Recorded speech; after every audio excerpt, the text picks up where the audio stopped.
প্রথমে প্রতিষ্ঠানে ঢুকেই এই প্রতিষ্ঠানের অবকাঠামোগত কিছু দুর্বলতা চোখে পড়েছে, যেটা ইতিমধ্যে আমাদের নুরুল হুদা সাহেব তো বললেনই। তো এই বিষয়গুলো অবশ্যই আমরা নোট ডাউন করলাম। আমরা আমাদের আরও ঊর্ধ্বতন কর্তৃপক্ষ আছেন, আমাদের সুবর্ণচর নোয়াখালী সদর সুবর্ণচর নোয়াখালী 4 আসনের মাননীয় সংসদ সদস্য মাননীয় এমপি মহোদয় আছেন, স্যারের নলেজও আমরা অবশ্যই দিব এবং আমরা আমাদের দাপ্তরিকভাবে অফিসিয়ালি আরও ঊর্ধ্বতন আমাদের জেলা প্রশাসক স্যারের মাধ্যমে আমরা সর্বোচ্চ চেষ্টা করব। আর আমাদের উপজেলা প্রশাসনের মাধ্যমে উপজেলা পরিষদের পক্ষ থেকে যতটুকু এই প্রতিষ্ঠানের জন্য সহযোগিতা করা যায় আমরা সর্বোচ্চটুকু করব। যেহেতু অত্র প্রতিষ্ঠানের রেজাল্টের কথা শুনলাম, আপনারা তুলনামূলক অবকাঠামোগত অনেক দুর্বলতা থাকলেও তুলনামূলক রেজাল্ট ভালো। তা আমাদের তরফ থেকে আমরা চেষ্টা করব অবশ্যই আমাদের সহযোগিতার সাহায্যের হাত বাড়ানোর, এই প্রতিষ্ঠানকে আরেকটু প্রাতিষ্ঠানিকভাবে শক্তিশালী করা, বিশেষ করে অবকাঠামোগতভাবে শক্তিশালী করার জন্য আমি সাহায্য করব ইনশাল্লাহ।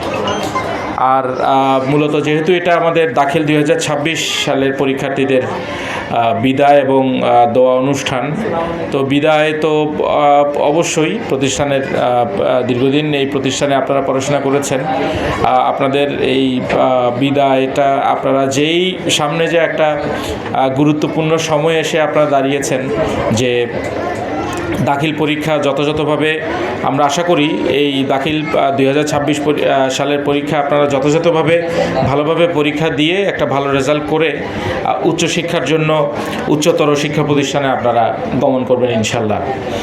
এখন একটা বিষয় হলো, আমরা আসলে দোয়া অনুষ্ঠানে আমরা অবশ্যই আপনাদের জন্য দোয়া শুভকামনা জানাবই, কিন্তু আসলে মূল কাজটা আপনাদের যারা শিক্ষার্থী আছেন আপনাদেরকে পরিশ্রম করতে হবে, পড়াশোনা করতে হবে, কারণ এটার কোনো বিকল্প নাই। শুধু আমাদের দোয়া দিয়ে যে আপনাদের রেজাল্ট ভালো হয়ে যাবে বিষয়টা সেরকম নয়। এখন হাতে যে কয়েকটা দিন সময় আছে, একেবারে শেষ মুহূর্তের প্রস্তুতিটা খুবই গুরুত্বপূর্ণ।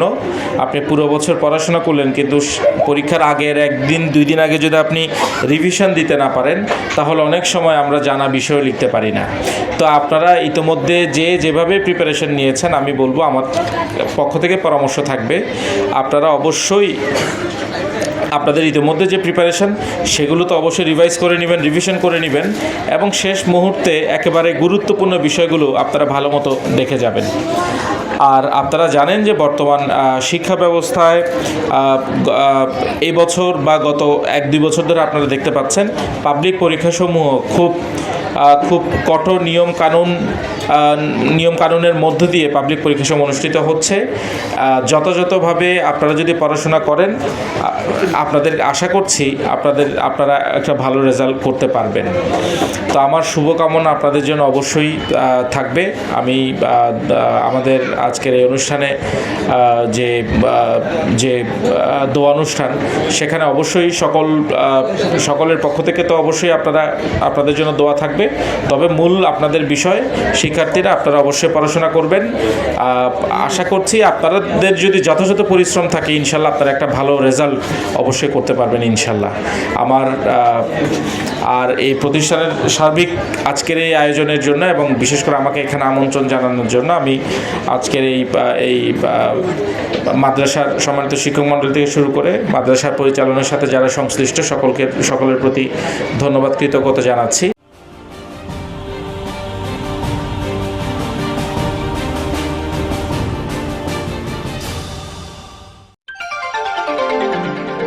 সুবর্ণ ভিশন, তথ্য বিনোদন সারাক্ষণ।